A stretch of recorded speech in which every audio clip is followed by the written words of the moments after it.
All right.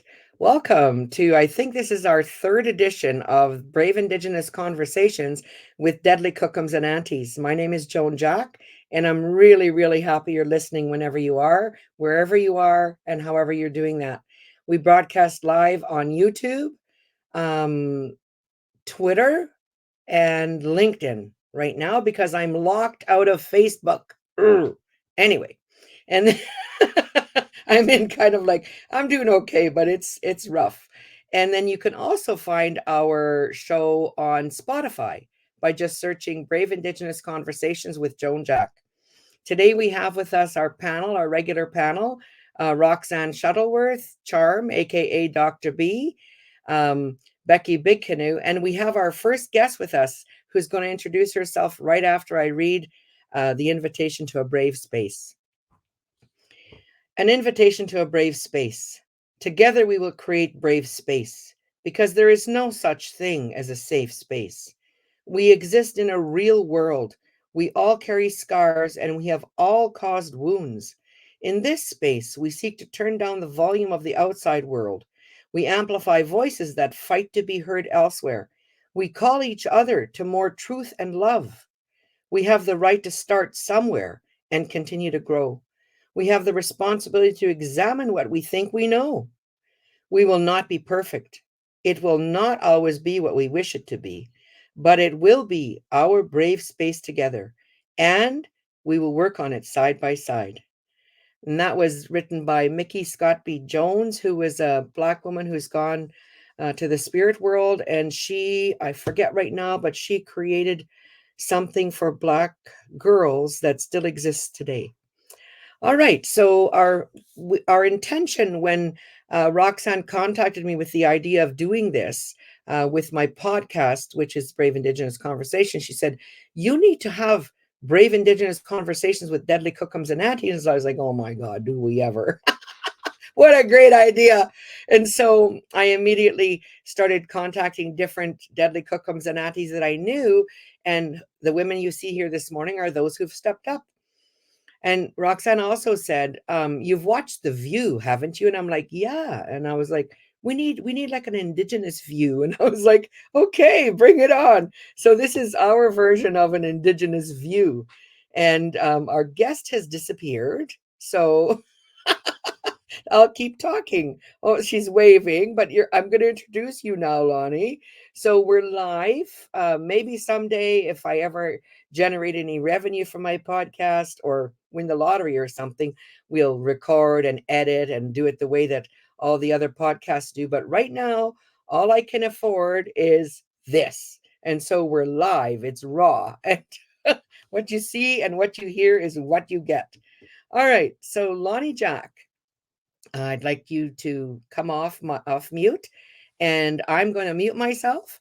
And how we do things in the Indigenous way is it's like we're in a circle, and a sharing circle, let's say. And each person in a sharing circle speaks for as long as they want to speak about whatever they want to speak. It's your clearing. This space is yours. So we always start our sharing circle or participate in a sharing circle by introducing ourselves. I don't introduce you. You introduce yourself. And I'm going to mute myself now. Okay. Well, hello, everybody. My name is Loni Jack, and I am Joan Jack's eldest daughter. I'm probably the most entrepreneurial. As you'll see in my title, it says serial entrepreneur because I love business and it's in my blood. Thank you so much for having me. It was quite a surprise. I was not expecting to be on the podcast with you ladies today. So that's exciting, but scary, but something that I need to start doing in my life because I feel like I have something that's worth sharing with everybody. So I wasn't quite sure what I wanted to share in this circle today because I had 2 minutes to think about it. That's the But best. since I wrote serial entrepreneur in my title today, I will talk about the businesses that I have and why I chose those businesses to be my first ventures. Um, So since I was a little girl, I don't have a lot of memories when I was younger, but I wanted to be a farmer and a cook. And I lived in northern BC, Allen, British Columbia, which is 2 hours south on the BC Yukon border of Whitehorse, Yukon. So to be a farmer there is kind of not a thing. So it was kind of a weird dream that I had as a child. And here I am, now 20. Oh, she got a call. So Lonnie got a black, I see a black thing now if you're listening on Spotify. So this is how it is when it's Oh, raw. There she's back. You're back? no. You're back. We can hear Sorry, you, Lonnie. guys. Oh, Oh, can you that's hear me okay. now? Yeah, we can hear you. Oh, no. We can hear you. Look, can you Ah, see us? We can hear you. I don't know We what can hear happened you. to the sound. Oh Thumbs no. up if you can hear me. Okay, Yep. so I'll just keep talking because I can't. I guess you guys aren't talking. Um, so to 2024 now, I met a man in Woodlands, and that's where his family is from. And we have three beautiful children that are 7, 6, and turning 5. And they're all healthy, and I'm very thankful for that. But in 2020, which was a year after our last child was born, I started Clegger Farms with my partner and started the dream. So I own Clegger Farms. The name Clegger is Clegr, and it stands for an acronym of Curtis, Lonnie, Elena, Grayson, and Rowan. So that's me and my partner and our children. People are like Kleger, Clegger, Cloger. So it always confuses a lot of people, but we always joke that if we have any more kids, I'm gonna have to name it with an F because it goes on to farms. So for now, we have 3 kids. And when we first started out in 2020, I ordered 1,000 chickens. And oh my gosh, Curtis was like, "What did you do?" And that was the beginning. Like, I guess the pandemic started fall of 2019, so it hadn't really hit until 2020. And then I'd ordered all these chickens, and I had thought that things were going to be really great. There's going to be lots of sales, but then a lot of people started losing their jobs and their income. So we were kind of freaking out a little bit because we had, I think it was actually 850, not 1,000, but there was 400 meat birds and 450 layers that we had ordered as chicks. So we had all these chicks getting delivered in April. And so they came, and we didn't have a barn or anything like that. So I put them in our mechanic farm shop, and we created a coop in there. And the kids and I had a great time. Curtis, not so much, but we were loving it. Um, at that time, that was like I had all of my pregnancies really close together. So 2018, no, 2016, 2018, and 2019. So the first two were 15 months apart, and the second and third were 18 months apart. So at that time, I was having a hard time with postpartum, and the chickens and the animals in the farm was kind of like, I guess, my drug of choice in a sense. Like looking back at what it was that outlet for me to just escape in a sense because the chickens were so well, my children were as well as my relationship, but like they were so reliant on me because I had to be there morning and night and throughout the day to look after all of these animals.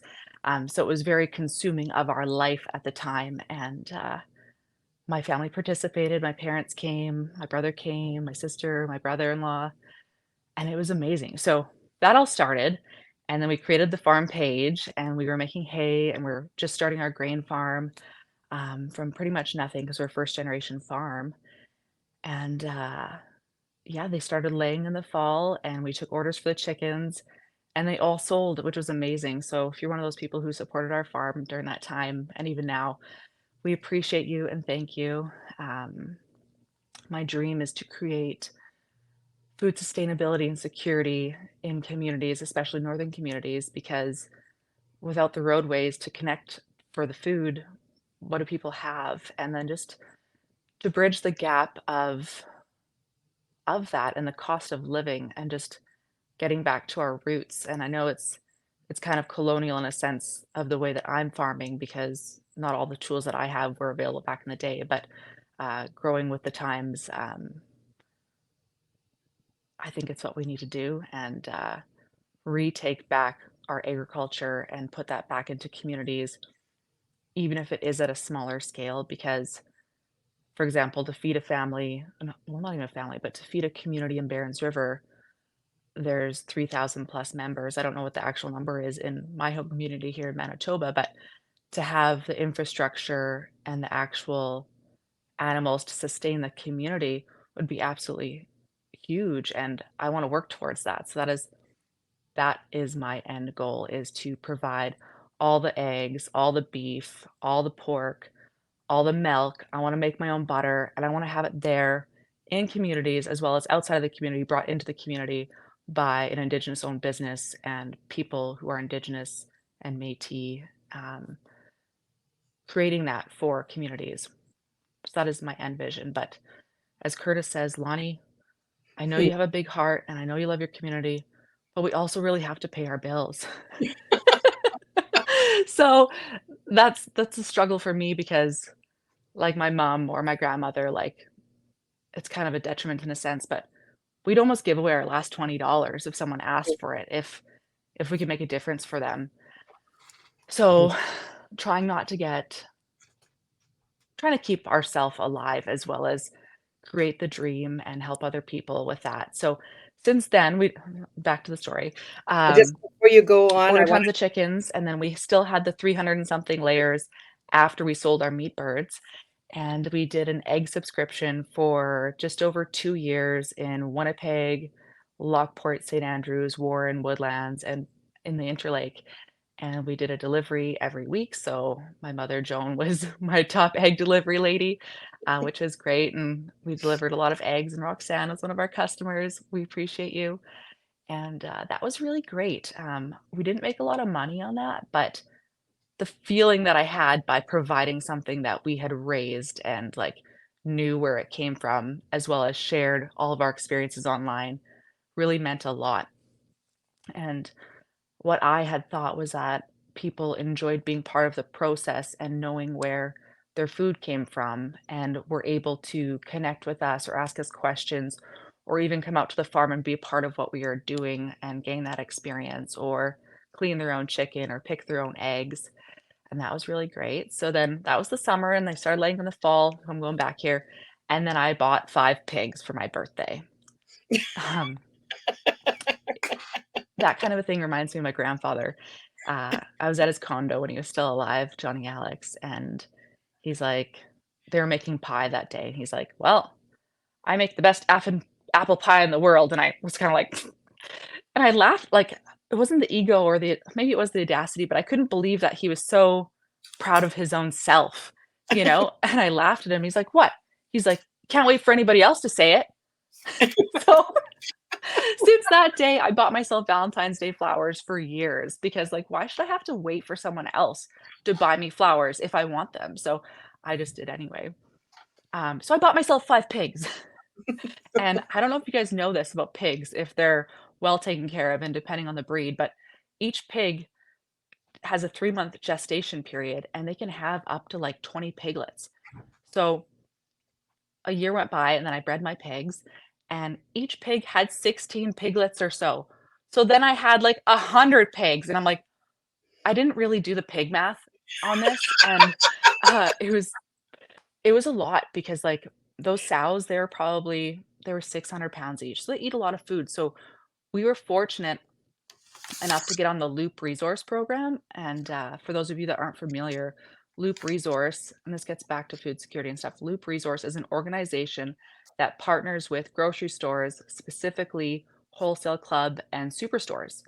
So those stores, if there's any food waste or leftover or broken items, they would put it into these daily piles for farmers and charities to pick up. Um, it's a brand new program and it's all across Canada, but it was amazing because like our pickup day was on Tuesdays. So we went every Tuesday to the Gateway Superstore and we picked up a stock trailer full of food.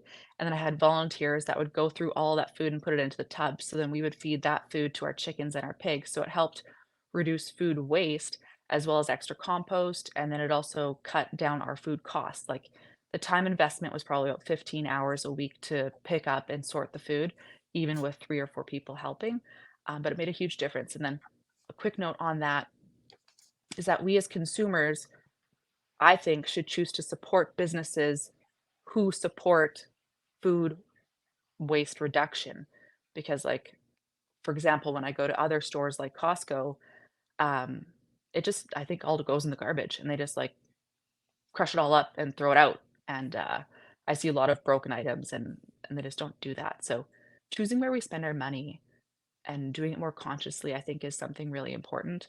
I mean, I'm somewhat guilty in a sense that I shop at Costco a lot just for convenience, as opposed to Superstore, but I do love Superstore for the fact that they participate in those programs. And for example, all of the dog food and animal foods that the store that I went to had in that pile, they sent it to the shelters in Winnipeg and the area, and all of the majority of the bakery items that were still excuse me, still available for consumption. I believe they sent them down to Winnipeg Harvest, which was amazing, and I Wow. wasn't sad that I didn't have it because to me, like, I love animals, but, like, humans are, priority in a sense, like, I really love that for that program. So then we had the pigs, and then we had, like, almost 100 pigs, and, we processed and sold a lot of the pigs, that was great, and then I was down to my last 4 pigs this last April, so April 2023, then we processed those, and that kind of put a oh, and then we had goats, we have guinea fowl, we have geese, we have ducks, and, land guardian dogs we adopted, so it was amazing, and then yeah, it came to a close April 2023, but throughout that time from February 17th, 2020 to April 2023, we had so many guests out at the farm, we had tons of kids, youth, um, we flooded really bad in 2021 on the farm, like, our whole farm was underwater, which was awful, but I'm really stuffed up today. We were starting the land learning with Loni, which was having young people and even adults come out to participate on the farm. Um, we collected dry fallen wood, we cooked on the fire, we fed the animals, everybody picked their own eggs. And so we were just starting that, reconnecting back outside with the children with agriculture and youth. And we had, oh, Can you hear me? I can't Can hear you you. hear? Oh, Oh, well, you shit. need to fix that. I don't know Yeah, what's you going need to on try here. to fix that. Yeah, you need to try to fix that because there's so many things as the facilitator, I want to interact with you to enrich your story. Can you hear me now? You are my sunshine, my only sunshine. You make me happy when skies are gray. You'll never know, dear, how much I love you. How about you? Because I'm going to want you to hear the other panelists when they interact, like when they Oh, start I to might have to share. leave. Yeah, leave and come back. Okay, we're just going to take a 2-second break while Lonnie leaves. Yeah, leave. Okay, I'm going to text her. I'm gonna I'm leave gonna and come back. Yeah, yeah, yeah. Leave and come back. Yeah. Boy, she's smart. You know what she didn't say was all of her websites she's designed herself, like, because she had no money. So she just learned how to do it herself. So her websites for all her businesses are her design. And then she has her Facebook pages. Oh, there she comes. Okay. Add to I'm back. stage. Oh, you're back. Can you hear us? Can you hear me? Yes. Oh, yay. Yeah, I Okay. don't know what was happening there. Well, sorry for interrupting you, but I just thought it was getting too flat because I want to as the facilitator or whatever, Okay. interact with you a little bit. Okay, go ahead. Okay. Not that there is anything wrong with your content. Oh my God, I could listen to you talk till the cows come home. Do, Don't do you get have any cows. I was going to say, what kind of pigs did you have, Lonnie? I had Berkshire pigs. So what's that? I mean, for our A Berk listeners, I didn't know what that is. Okay, so Berkshire pork is probably the most expensive pork that I know of that you can buy in the store. So when you're shopping in the store, Berkshire pork is the highest end that you can Why? purchase. Why? It's a dark meat and it's very fatty. The Berkshire pork is a lard pig. So back in the day when they were bred for their lard. So you could harvest the tallow and the lard from the pig and have that lard for your whole season until your next raisings, if you did, or it just kept a long time. So for example, on my sows, when I finished them out, they had about 3 to 4 inches of back fat. So under their hide, all over their whole body, they were covered in fat. So that's more Crazy. of like the unclean fat, and then they have the fat on the inside of their belly. And the fat on the inside of their belly is um, can't think of the name right now, but it's the fat that you would use for like face creams, for baking. It was really rich, so you can Oh, make the pastries out of that. Whereas the exterior fat and other fat was used for like cooking, frying, Oh, and Other did you items. make fat, Lonnie? Oh yeah, we ground up like 70 pounds. Poor Curtis was like, "Oh my god, as if your family likes to do this stuff." He was just totally. Dad was in the kitchen, the kids were in the kitchen, my I brother was was in in the the kitchen.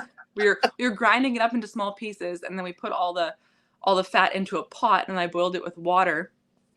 And then after that, we let it cool, and then so it separated, and then we took it out, and then I melted it again, and then I put it into shape. And I put that into jars and gave it away to family and friends and used it to make popcorn. And yeah, so it was just a really great experience. And that chapter's closed right now, but we're revamping and we're going to reopen that bigger and better. And that's just one of my ventures. But Awesome. I'm just going to quickly add here. I've also started Jack and Co Consulting, which helps people start businesses, manage their business back end, whether it's websites, emails, GST, PST, workers' comp, learning how to bookkeep. Basically, I don't mean it in the way that I'm going to say it, but it's like the back end hand holding of businesses that I don't feel like regular places would necessarily offer, or people would feel comfortable asking for the support that way. Like, no question is a dumb question. So I'm that person, and I understand that some people want to learn how to do it themselves, and I can appreciate that. Starting out from nothing and not having a lot of money to always pay the professional to do all of your stuff. Totally get that. And then I also have Jack and Co Apparel, which we just are soft launching now. I haven't really advertised for it now, but the sweater that I'm wearing, it's probably backwards for you guys, I ladies. think we all love that. No, it's not. But if you can't read it, like, it says land acknowledgement, and then below that, good start, just words. Because to me, the land acknowledgement is great that people are acknowledging that it's our traditional territories, but there's nothing happening beyond those words. Until CRA or the government says, Loni, when you're working in Treaty 1 territory, you're working tax free, it doesn't really matter to me. So, yeah, Yeah.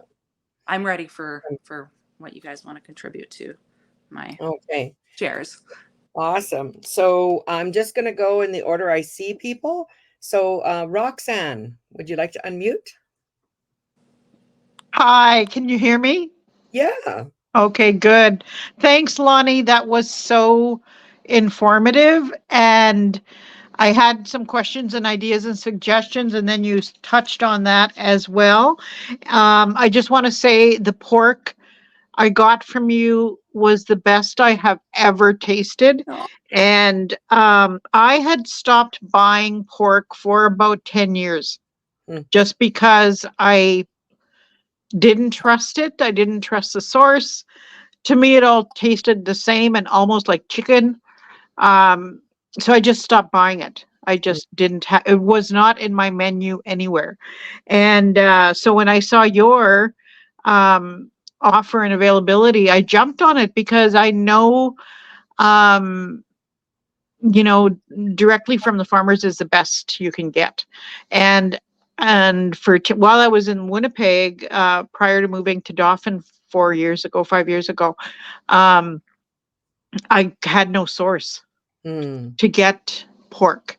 So I just stopped buying it. And same with eggs. I found a local farmer here, and I told Joan I'm moving home Sunday, actually. Anyway, and I found two locals over there. I was going to say, with your egg and chicken, um, is there a way we can, or you can pass that knowledge and information on to our youth and our students? But then you talked about the land learning with Lonnie. I don't know if, and I got a friend I'm going to check with, because that's what I was thinking. We need our youth to know this, and we also, it's not a big expense to set it up. Why can't three or four or five or 10 or 12 families in Barrens or anywhere else have chickens? Right, like right there, because right now we know everybody is struggling to pay bills, and it's only going to get worse. And I always talk about and think about and look into food security. I'm pro hunter. My family are hunters, and I buy very little meat because I'm fortunate in that my son and daughter-in-law are avid hunters and fishermen, and my grandsons are learning those skills. So they'll have those skills. And so I don't eat a lot of store-bought meat, thank God. And I'm not a gardener.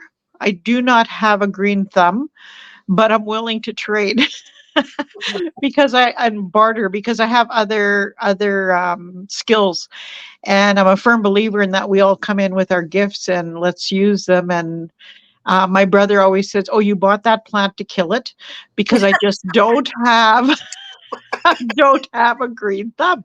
And I wish I did, but I don't. And I admit that, I accept that, and I admire people who have it. My daughter-in-law plants a garden every year. My grandsons are learning that, and I happily trade with them.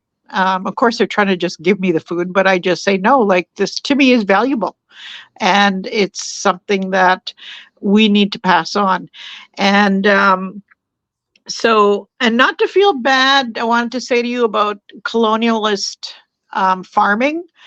Our people have always taken and adapted whatever tools and improvements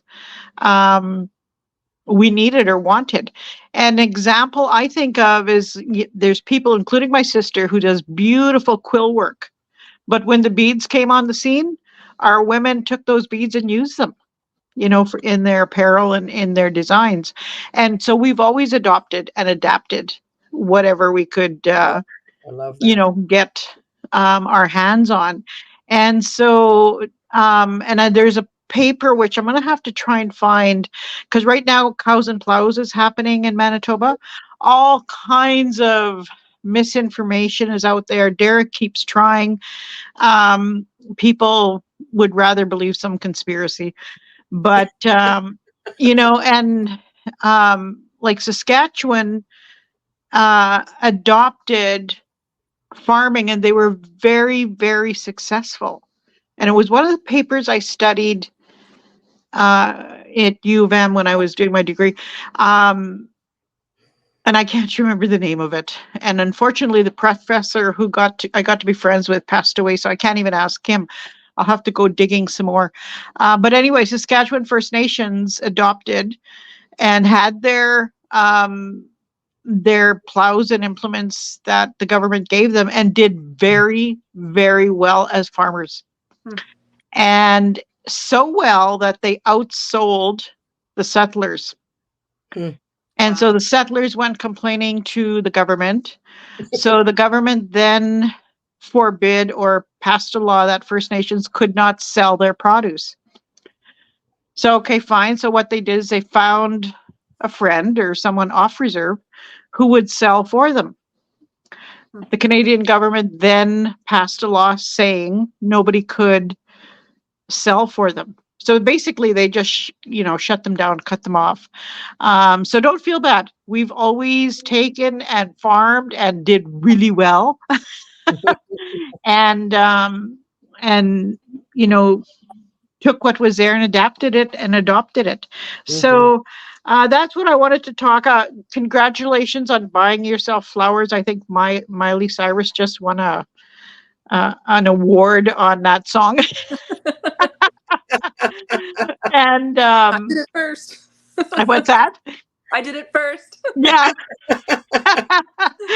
And but if there's funding, and I'm actually going to talk to a friend of mine because she worked or still works for the government, the provincial government in agriculture, and there's all kinds of money available for people doing gardening and food security, basically.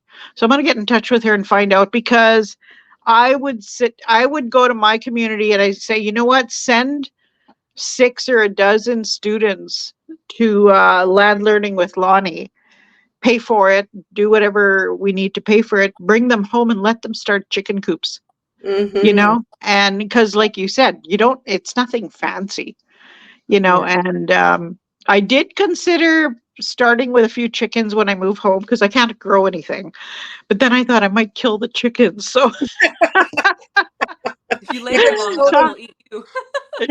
So I'll have to think about that one. But I also know 2 local people who provide farm eggs. So, because like I said, I quit buying eggs as well until I could get my hands on farm eggs.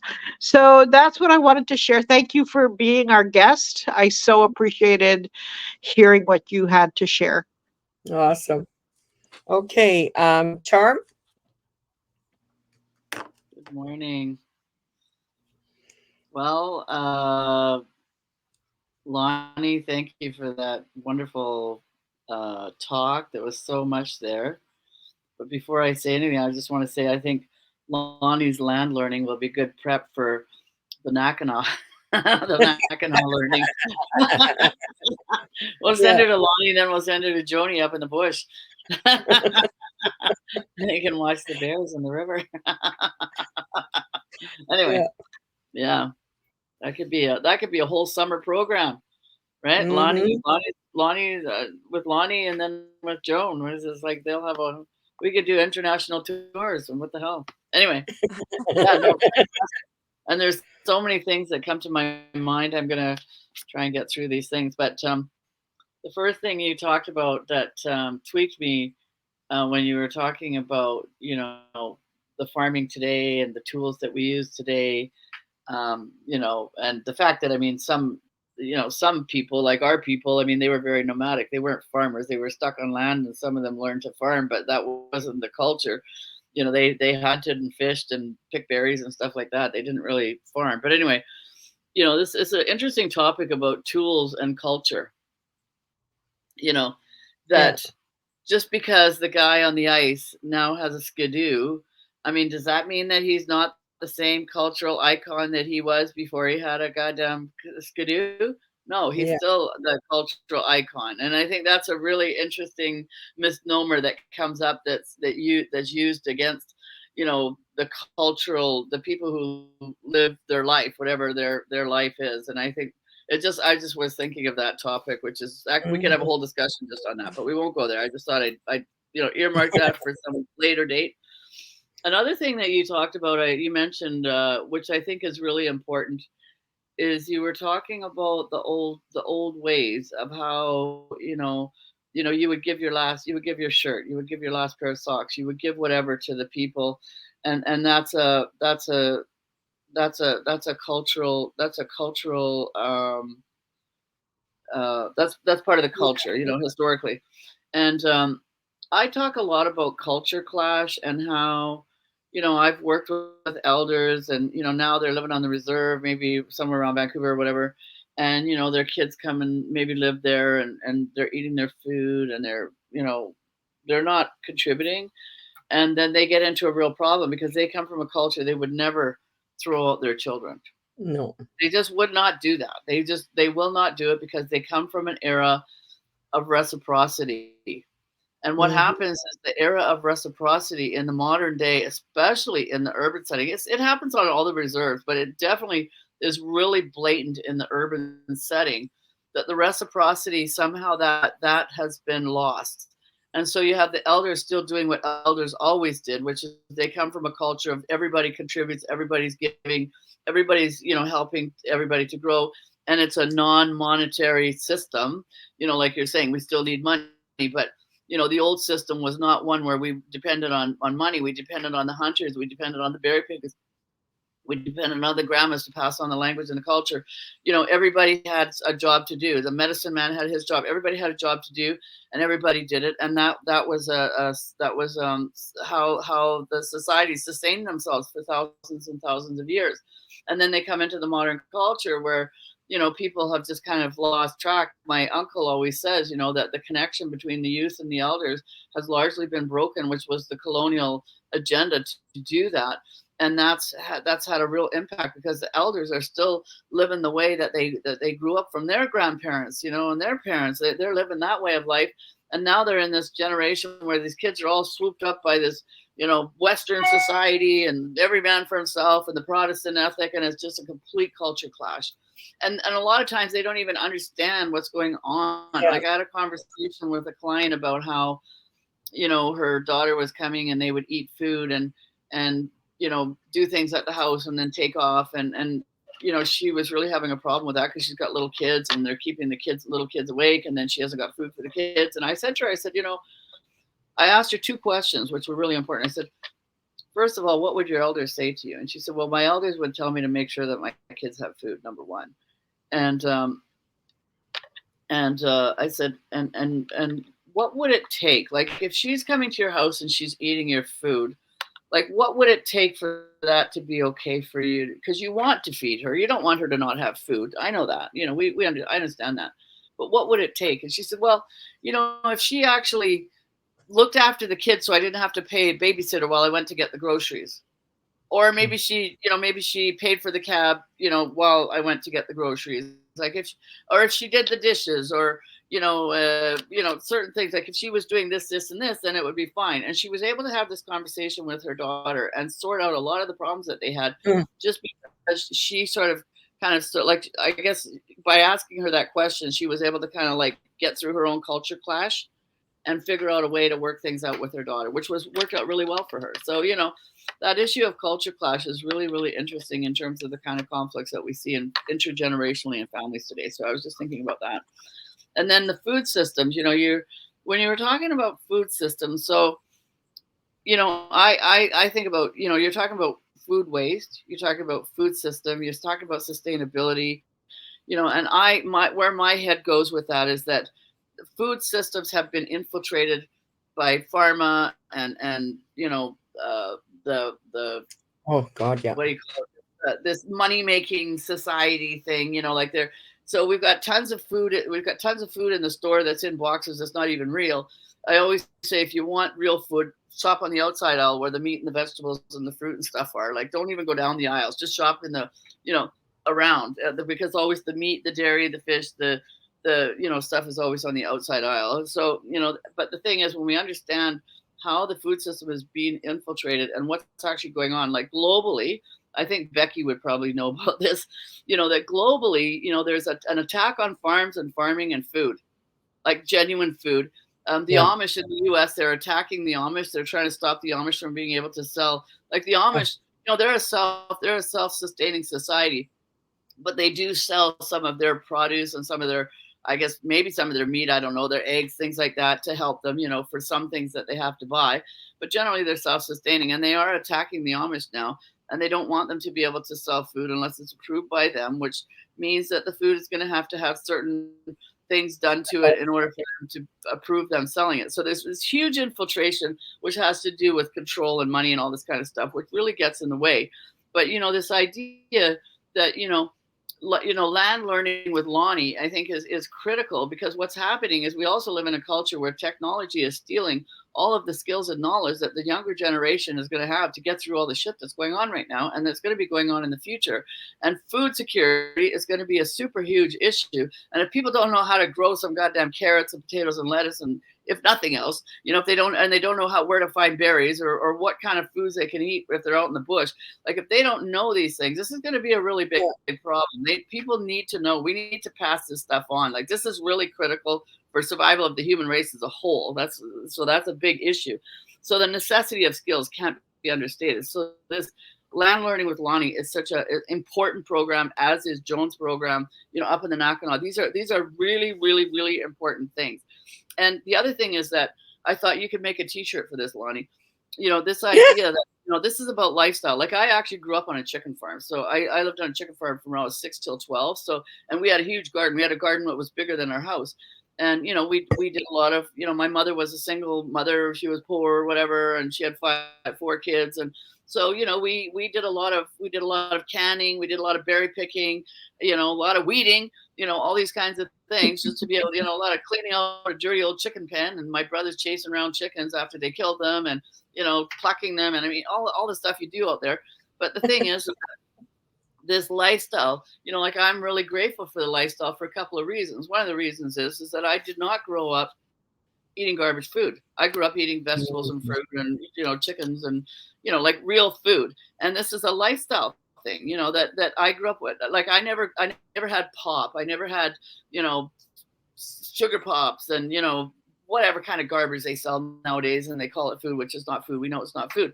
But I thought, maybe we need a t-shirt called "Gardens, Not Garbage Food." You know what I mean? Like that would be a good T-shirt. You know what I mean?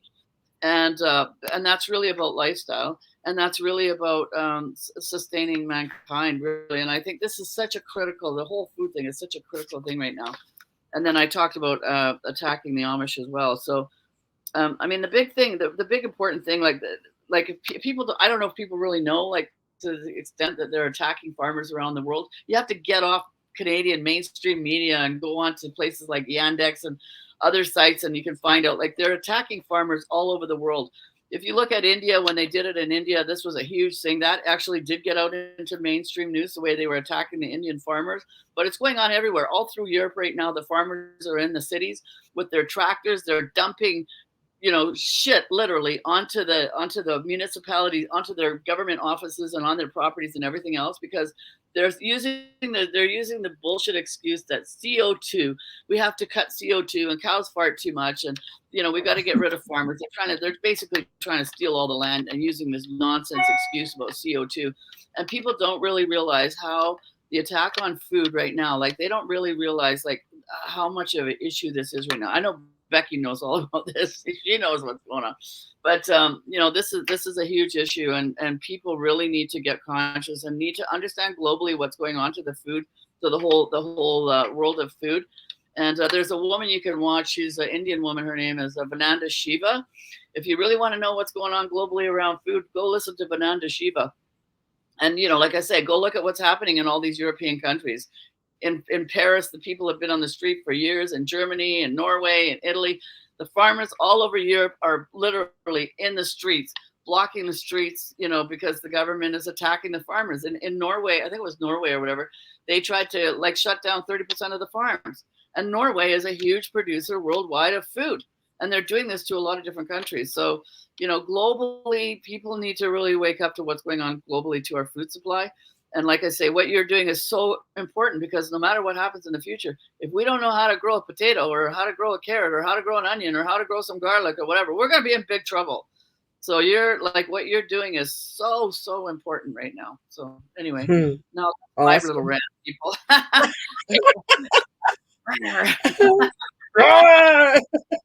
Deadly. So there's my 2 cents.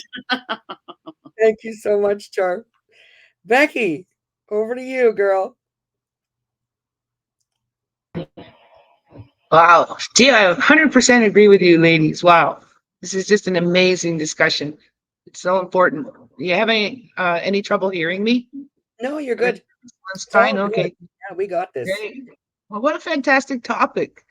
Like, yeah, as I was saying, I wanted to just go to the Farmland Forum Trust, because the farmers here in Ontario are looking at land trusts to help preserve some, very good farmland. And there's a lot of it here in Ontario.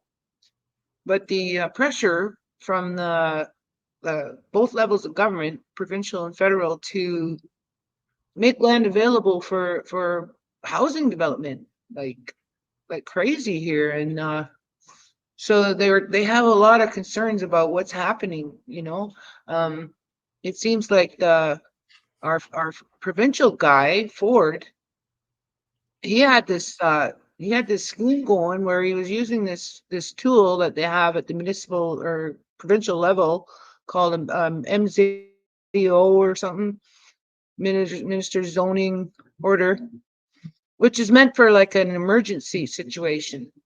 Like if you need to change a regime in an emergency or something like that. Well, what he was doing was using those and like appropriating big pieces of farmland, and then it was found out he was just making them available to his rich developer buddies who are going to build these neighborhoods full of McMansions. And here, we've got tent cities everywhere, all kinds of insecurity and instability in society, and he's still just trying to. Anyway, it was interesting to listen to. It was like, wow. And I told him about what we're trying to do with Manoa Key and how we had it in our charter that housing and food security go along with conservation as far as we're concerned, because we're an endangered species here. It's First Nation people. And we need options, and especially for our young people, like Charm was saying, like we need to connect them back to the land in some way. So they have the skills, so they have the ability to pick up tools and use them and learn how to do these things. So I was appealing to them that, we're not going to take up a ton of space, but give us some. And being farmers, maybe we can work things out where we can help you. It might turn out to be that because they were saying, like, just for the ordinary farmer to try and keep up with the changes that the government's mandating is crazy, and it's taken up all their time. They don't know what does this mean? How do I do this? And then more comes at them. And it seems like the government's just trying to really destabilize them, just like Charm was saying. And so they're saying enough's enough. And they're looking at the land trust model, and us in particular, I think, because I mean, if you look at what the UNDRIP says, I feel like if we use it right, it's a fence of protection for those lands that we can acquire, right?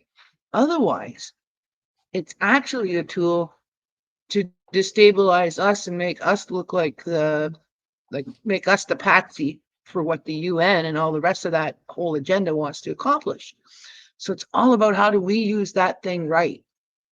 So I was saying, like, we can help each other here. We can be partners, but we need some things that you've got, which is farming operation knowledge, and we need that to go to our young kids. So talk about things like, if you've ever seen the Woofer Program, it used to be an international program, and Canada had a lot of participants.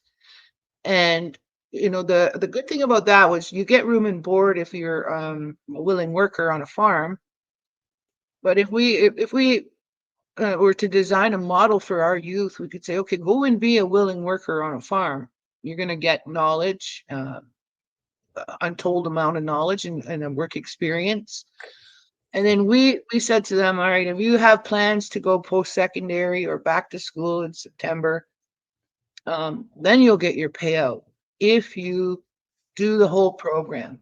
I mean, in the middle, you could get some fun money now and then, but bank up your hours, bank up your pay, and then just before school, you receive your money so you're able to get your school stuff, your clothing, your whatever. So that's us using our minds to figure out what's the best way to take advantage of this here situation, So I want to offer that. And I want to say, like, since I became like pretty much carnivore, I had bacon and eggs and butter and cheese for breakfast yesterday before I went on the farm. And I made sure to thank those farmers, for growing that food for me. And I had some other, I had a board member and her friend. He's a Indigenous educator kind of guy. And that really impressed him. And he was telling the other participants in our breakout room, he was saying, that's what it's all about. What Becky said is, like, being grateful. Be grateful for all of the things you've got.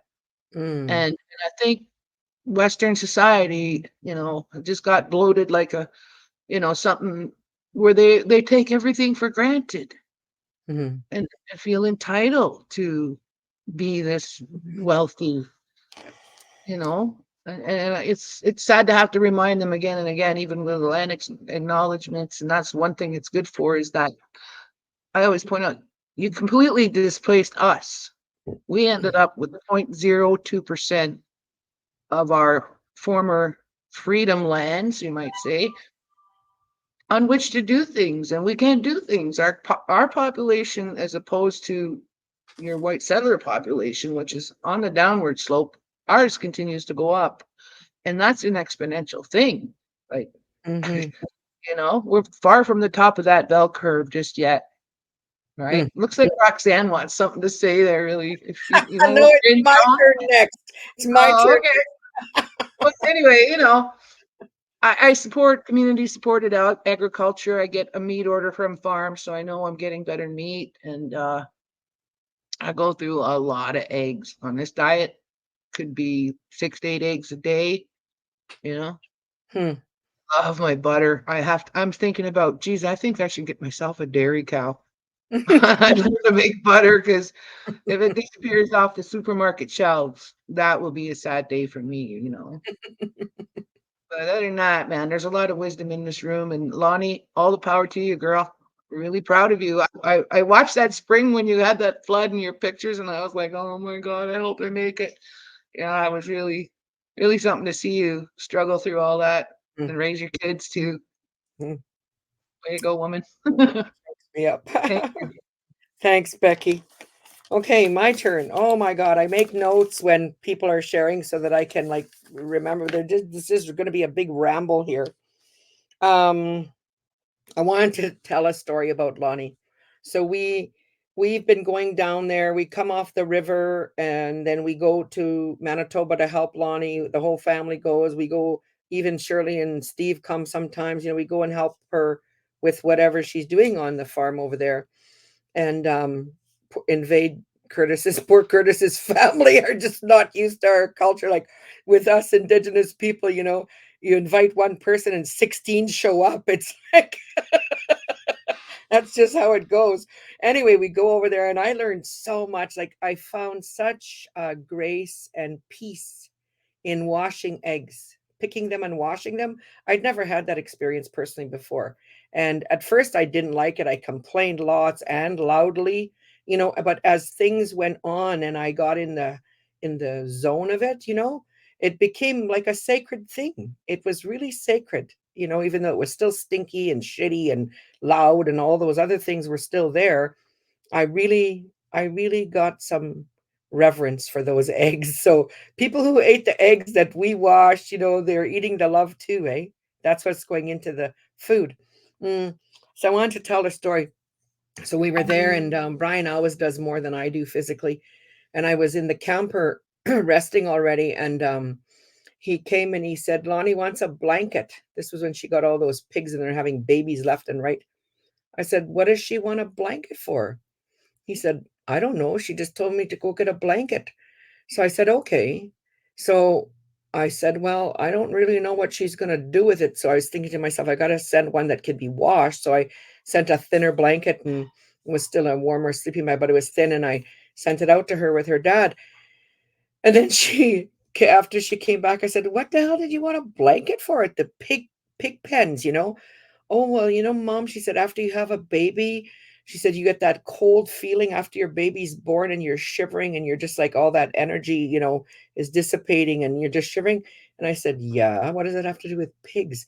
And she said, well, that's what happens to pigs too. And she said, this one mom pig couldn't warm up. So I laid down beside her with the blanket and I hugged her and rubbed her till she warmed up, and it still makes me cry. Like, who the fuck loves things so much that they would lie down in pig shit and where a pig just had babies?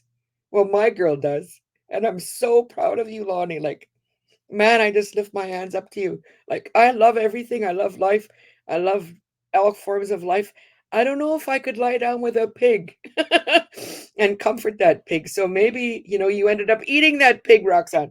So the other thing Lonnie didn't share is that she grew up hunting with her father and me, and I always took care of base camp, and Brian would go hunt. And, Lonnie grew up in that culture. And I was not surprised the first time she sent me a picture when she says how did you put it? You had fancy words that didn't describe what you were doing when they kill the pigs, butcher the pigs or would kill the pigs or whatever.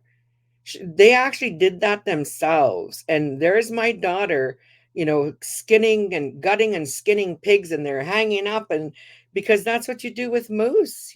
So she actually did that with all those pigs, and that's really something, and for the land learning with Lonnie, that's all a part of it, all a part of the piece that people young whoever would get to learn. So those are the pig stories I wanted to share. The other pig story I have is around the loop program, and and her brother Henry, who has worked 3 years without pay, just for cigarettes and food, The man is amazing and he needs a wife. Please. He's so kind and so traditional and doesn't complain, like doesn't works hours. And, he'll complain about every 10 days or so, but, that's nothing. And anyways, he would always be unloading the big trailer full of stuff from the loop and sorting it. And, I did some of that too when we were there. And I noticed, Lonnie, I said, lots of this food is organic, because people won't pay the price for the organic food.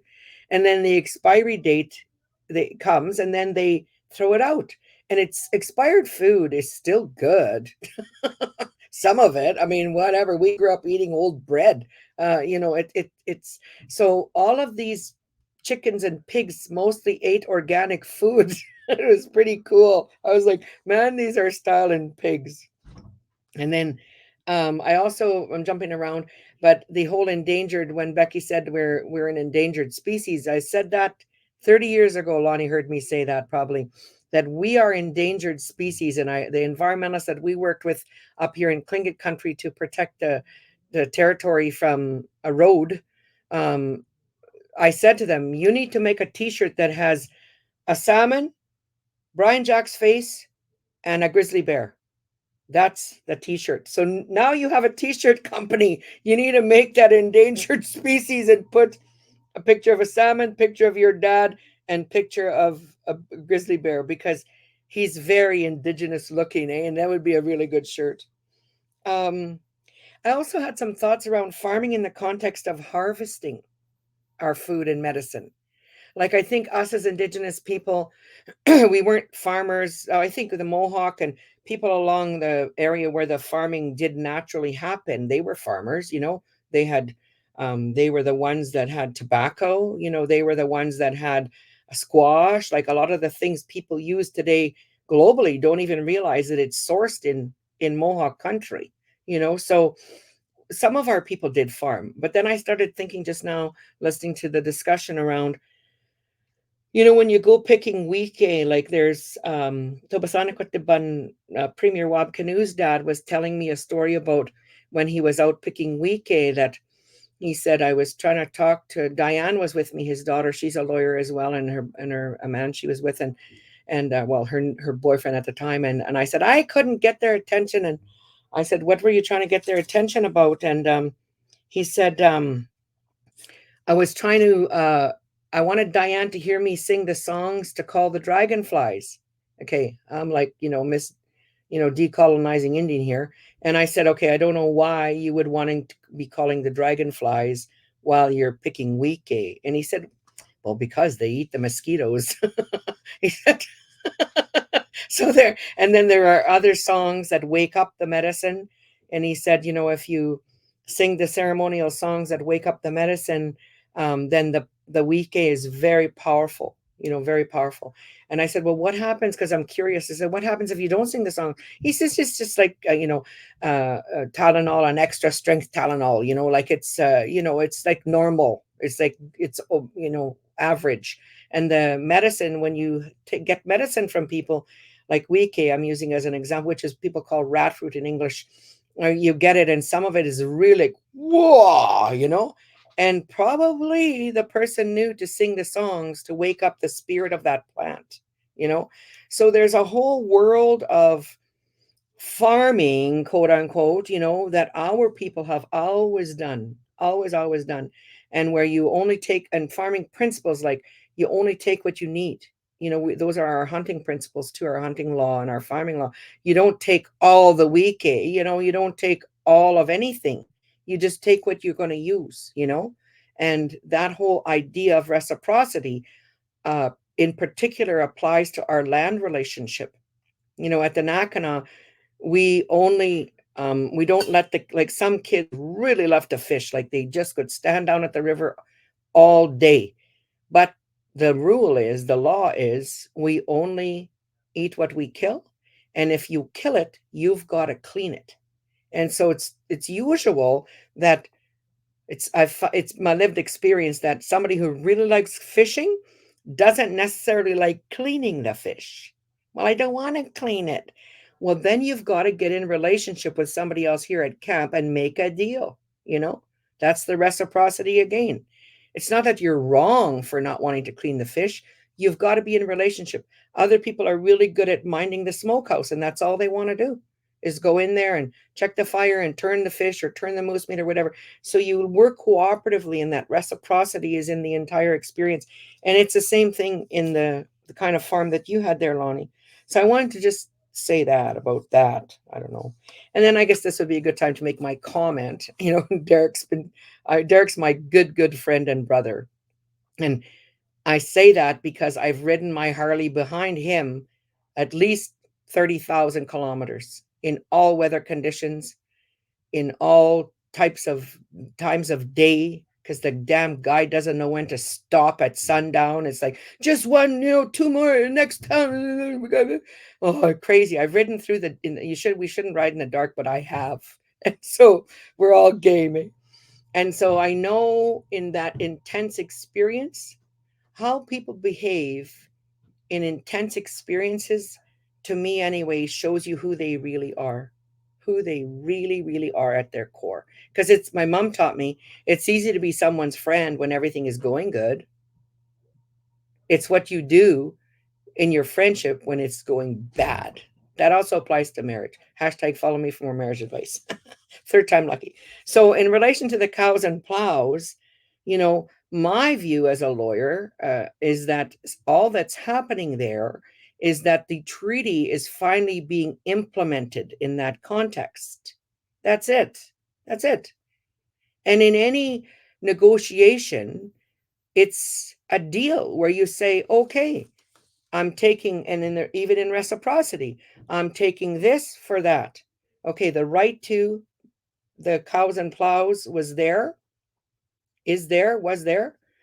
And we're going to take this in 2024 for that right from 1876. And this is the calculated value of it. And we're not stupid. We can all read and write now. So that's all that's happening. And as Chief Derek has said, this has nothing to do with the treaty right to farming. The treaty right to farming exists in my daughter, Loni, who's farming. And she's a descendant of Treaty 5. And she's farming. That's where it exists. It exists in the action, in the exercise of our right.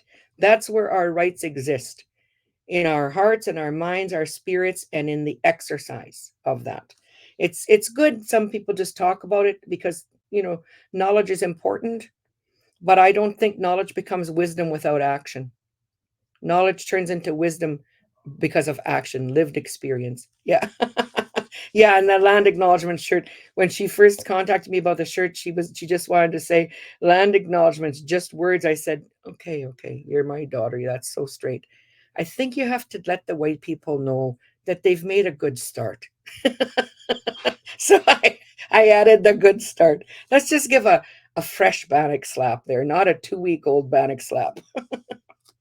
I wanted to say something about the Woofer Program.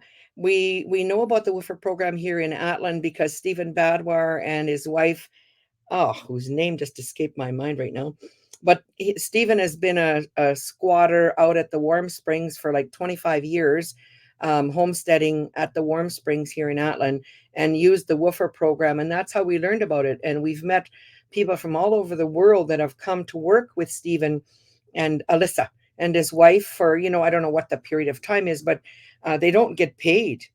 They make an agreement that they work for 5 hours a day for, I think I'm making this up, like 3 or 4 days a week.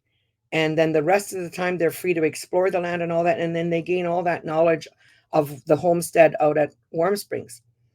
I wanted to say that in the context of reciprocity that Sean brought up, that we're struggling with entitlement has infiltrated our community for whatever reasons. That's a whole nother show.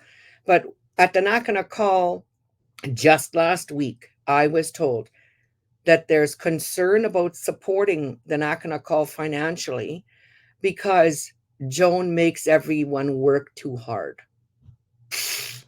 I'm like, oh my God, please. Obviously, the critic either has not lived out in the bush because everyone works, As soon as you can walk, you start gathering the kindling, everybody works. And that's how it goes. Or they are in their I'll be nice about it. Like in their healing journey, they're not at a place where they can do any work, and they want to go to a treatment center where somebody brings you, cooks 3 meals a day for you and washes your sheets and whatever, like that kind of thing. That's not what we're doing. That's not what we're doing at all. It's very hard and everybody works, and so I struggle with that because, well, I was talking to Gatica, one of my Tlingit nieces, about it 2 days ago, and she said, Auntie, that's okay. You just have to be even more clear with all your participants before they come that they are going to work. And if they don't want to work, they shouldn't come. That's all, And she said in the language program that they have at COTS, COTTS, if you want to Google it, they have the same struggle because it's going to be very, very hard to actually learn your language to the point that you're fluent. You have to meet certain benchmarks to continue. That's hard. It's not a gravy train, or it's not a joyride. It's not a trip to the Red River X, it's freaking hard and worth it. Okay, last thing. Preppers. The other day, Shirley, my other daughter, I have another daughter too, but my daughter Shirley was saying, like, she was talking about preppers, and I said, well, what's that? And she said, well, that's people who are preparing for like what Charma's talked about, we've all talked about, Becky's talked about, like, like if this crash comes and what are we going to do? We don't know how to do anything. We better start getting ready. And so they start getting ready. And she's like, I know you're probably not going to like me talking like that. And it's, cynical and, doomsday and whatever. And I said, just let me interrupt you, Shirley. What the hell do you think we're doing at the Nakana call? And I said, you're a prepper because your dad and I raised you to be a prepper. That's what we're doing. You know how to do what's necessary. I said, and to be honest, my concern right now is that we have enough ammunition, or we need to get those, what are those fancy bow things that I can't think of them, but whatever, we need to get those and have some of those downriver, so that we can still get moose and harvest, because we don't use bow and arrows anymore, and so, yeah. Okay, that's mine. And then we're gonna go over, but so what? Let's let Loni do some closing comments, and let's just each do some fast closing comments again, and then we'll finish. Go ahead, Loni. Okay, so there's a lot. I mean, I could go on all day about this stuff because I love it. It's my passion, farming and food. But I wanted to add into this conversation for the record, and hopefully someone will hear this and maybe do something about it, like Chief Neepanak. I'm not going to get there yet, but the issue that I have, like Roxanne, you had said that there's organizations or grants or things like that for people to start these programs. But as I joked the other day, I said, I really got to get my conference Indian on, meet some people, shake some hands. But I'm here working because I got to pay my bills, So I feel like I'm not good at grant writing or making those connections or things like that. So that's where my disconnect happens, because everything that we've done to date has been on money that Curtis and I have earned, or my parents have contributed, or our sales have contributed to, but we have not received any grants or any real loans or anything like that. So we've built our farm up from the bottom as a first generation farm. And I feel like we're the only one in Manitoba doing that, because there isn't many first generation farmers starting out for profit that I've ever met. There's hobby farmers and small farmers supplying for themselves, or just that kind of a scale. But what I wanted to add most importantly is what I feel is missing. I don't know what the right legal term is, but for those of you that aren't familiar with large industrial farming, there's the quota system. So, for example, each individual in Manitoba, I believe, is only allowed 300 chickens per property per person. So I could legally not raise more than 300 birds for consumption, or have more than, I think it's 300 layers or something. I don't know what the actual numbers are, but they're around that.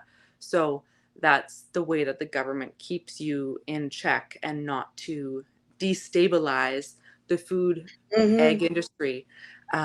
So with the cows and plows settlement, had I had started a farm in my family a couple hundred years ago, I would be at the same level as the farms nowadays who were part of the quota system when it was implemented.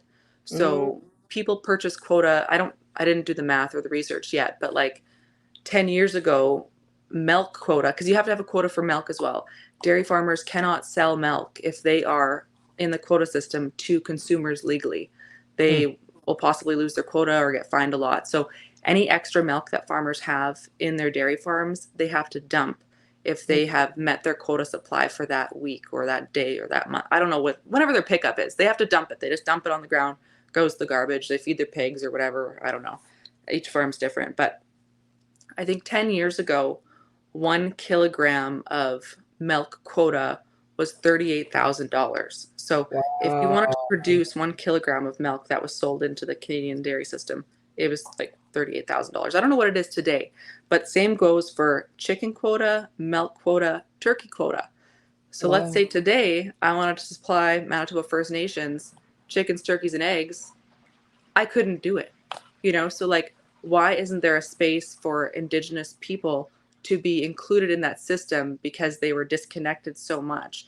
Like, why can't each First Nation be allotted quota, and they can either sell it or they could use it or distribute to their members or lend it to other First Nations, or let Clegger Farms buy or rent or fulfill, like that has been missed. So we can't even participate without millions of dollars of investment in just quota, just to buy the quota, not to mention the buildings or the facilities to produce food for ourselves and our people. And I never hear that talked about. So I just wanted to say that. And then I also wanted to include that the grain system is very controlled. Like there's a Canadian Wheat Board in Canada. Well, Canadian Wheat Board, I don't know how far that branches, but for example, when we, like Curtis and I, grow grain. So this last year we had just under 300 acres of grain, and it's not a lot because the farmers around us are doing 3, 4, 5, 10,000 acres of grain. So we're plugging away, rejuvenating old pastures that nobody wants. And then people come and offer the owners money after we've done all the work. And so that's a battle that we fight because we can't afford to buy all the land that we need to grow. But the granary that we sell the grain to didn't take a lot of our grain this year because they had a surplus of grain. And so we had a full truckload of grain to be taken in, and it came off late with high moisture. And we don't have those huge grain bins with big fans and everything to dry all the grain. So they said, we have enough grain with high moisture from all the big farmers, because they come and bring in 10, 20, 30, 40, 50, 600,000, millions of dollars worth of grain. So they don't care about me bringing in my 1,000 bushels, So they dinked us around for a couple of weeks. And then after that couple of weeks went by, our grain spoiled. So we still had insurance, which paid up to 70%, but then we lose any profit that we would have had. So it's great to recover costs, but I think that's another way that the government's controlling the food industry by not allowing maybe shipments or even putting the pressure on the granaries who take in the grain. So it would be nice if there was another private sector that took in grains for sale to be sold. Those are the two things that I wanted to add. But thank you. I wish somebody would take the quota system and take it to the next level. And this is your opportunity to say goodbye or whatever. Okay. Goodbye. Thank you all for listening and participating and sharing your comments. And this is my passion, and my kids are getting older, and we're growing our farm, and we're branching out into commercial logging. So we're going to be bringing that availability to communities. We have a full logging setup to fall, skid, haul, and process wood on a commercial level. So that is part of the security system. And I was just talking to the chief yesterday at the event that I went to last night, and I said, how many homes in your, sorry, I'm not done yet. I said, how many homes in your community are burning wood? And he said, well, not very many, because they've been converted to furnaces for the CMHC insurance. And then Yeah. I said, because my partner and I owned a heating and ventilation business for 10 years. And he's like, well, all of our homes are molding and our 50-year-old homes are not molding, but the new ones are molding. And I said, I mean this with all due respect, but the homes that are being built are not being built for 15 people. They're being built for 3. So the excess moisture that are in these homes are not meant for this type of capacity in the building. And the majority of the homes do not get installed with HRVs or air conditioners. So the air conditioners reduce the moisture in the home, and the HRV circulate the air. So that's not happening. Whereas the wood stoves back in the day would dry up the house really good. But back, I said to him, with CMHC, if you get wood stoves installed wet seal certified, you can still have your home insurance with that. So it's just the initial investment of installing it certified to code for CMHC, even though it's on reserve. It's all silly.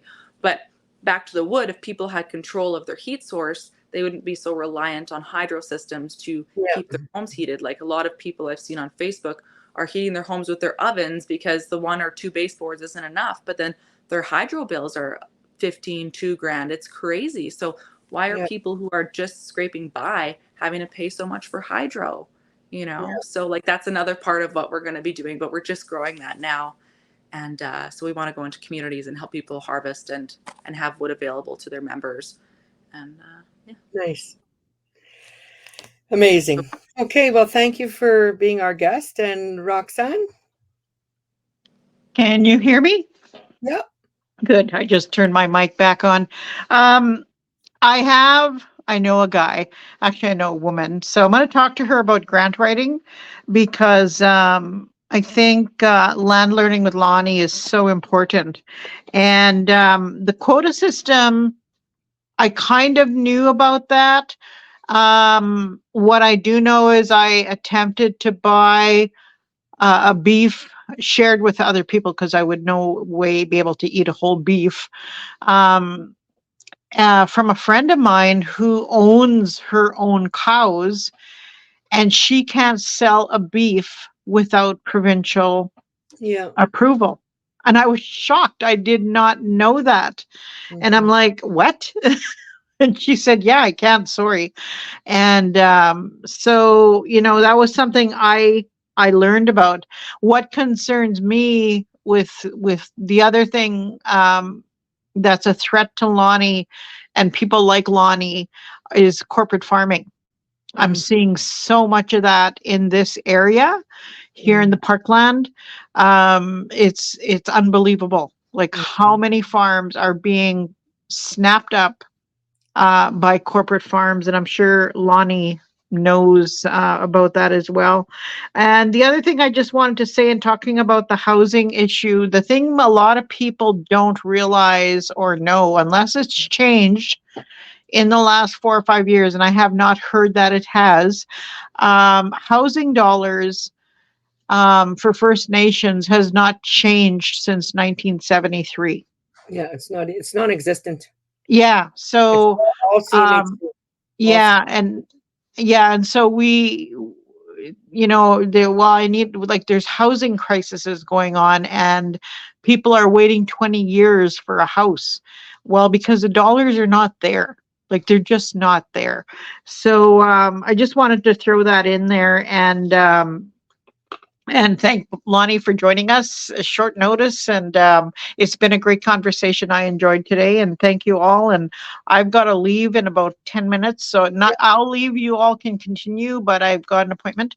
And so, yeah, it's just the thing I learned today was knowledge plus action equals wisdom. And I hadn't heard it put like that before. And it's so true. So thanks for that. I think it was Joan who said that. Yeah, it was. Yeah. So I'm done, and thank you all. I'll hang out for a bit yet. Okay. Charm. Closing thoughts, darling. Well, I could probably go on another rant, but I won't. But no, I just want to thank Loni for being our guest today and telling us about what she's doing, which is so important. And Well, I mean, I saw an article earlier. I was trying to find it because I saw an article earlier. Right now, the Ontario farmers are in an uproar about, I don't know what's going on, but there's something going on in Ontario with them attacking farmers there. And, I guess, like I said earlier, I mean, I think the thing is that we need to keep farming, like keep it, grassroots farmers need to stay happening and, keep sharing the knowledge and everything else. And, all of those regulations, I mean, all of those, they're just trying to push out the little guy everywhere. It doesn't matter if it's the local grocery store or the farmer or whoever it is. They're trying to get rid of all the little people so that they can totally control it. And, I think, it's kind of something like, I think Becky would kind of agree with me on this. It's like, we have to develop an alternative economy, an alternative resources, alternative food production. Like, well, not really alternative, but in the case of food, it's going back to the land and doing that. That's not really an alternative. It's just like bringing back what the necessary things for living. But yeah, so it's just really critical in terms of the idea of food sovereignty and food security. I mean, all of these issues are really, really huge. And I mean, I think, it's hard when you're a farmer and you've got, like you say, you've got bills to pay and all that kind of stuff. It's not just hard to go and try and find money. It's also very hard to try and fight the nonsense that's going on politically and legally, like what they're doing, to attack, farms and people that are actually providing real food. It's very hard to do advocacy and that kind of stuff and try and change policy and laws, when you got chickens to feed or you got pigs to, birth or Or whatever it is. diapers to change.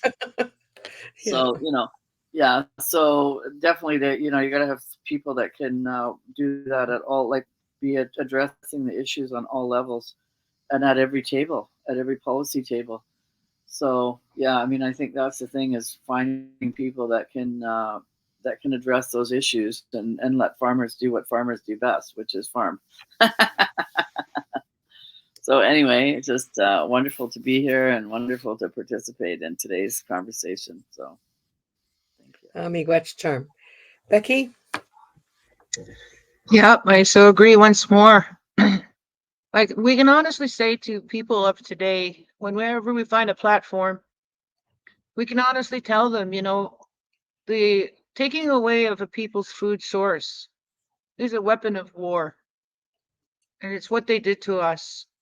Our apocalypse occurred a couple hundred years ago with the imposition of the Indian Act and taking us off of our land and putting us in those, over 600, I call them concentration camps. And the cost of doing that to a people, it involves generations, and there's just no accounting for what it costs in terms of money. Like, they're still paying. And if people don't wake up and see what's happening, they're going to be victim of it, right? And I think it's starting to dawn on. Like, when I was at that forum yesterday, I was really feeling that vibe. Like, these squeezes that they're putting on us are just intolerable. And unfortunately, and I think this needs to be a topic in a future conversation. It used to be basically us and them.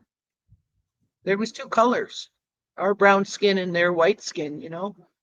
Now we've become a land of strangers, people we just don't know. And who are they, and where do they come from, and what are their customs? And you need to know that. I mean, we used to have the diplomatic protocol for strangers coming into our territory, and sit down and get to know them and understand. Like, we have to talk this out. Who are you? Mm-hmm. Now they're beginning to occupy all of the public spaces in terms of the commercial spaces, and they don't know us. They don't know our history. They don't know what we've been through. I have a feeling we could find common ground in terms of what colonial pressures have done to other countries as well. Mm-hmm. And a lot of the cases, they're refugees for that reason. And so they're coming here in quite a lot of droves. Let me just be silly about it, but yeah. And it only takes, I think, what they say, missing 9 meals for complete chaos and breakdown to ensue. So, are very, very serious issues, especially when you have little children you're responsible to feed. Our grandmothers knew those feelings very much. So bless you, Loni. Keep up the great work. And you too, Joan. Miigwech, I'm glad to see you. I understand you have been restricted in your social outlets for Yeah, now. no, I'm locked out. It's not a restriction. The Facebook went down globally 2 weeks ago or whatever, and apparently there must be millions. I don't know how many. We just can't get back in. I had to struggle to get back in. I had to try and remember passwords. I had to make new passwords. It was real pain. But yeah, if you're persistent, you might be able to find a way back in. I Hopefully. hope so. Yeah.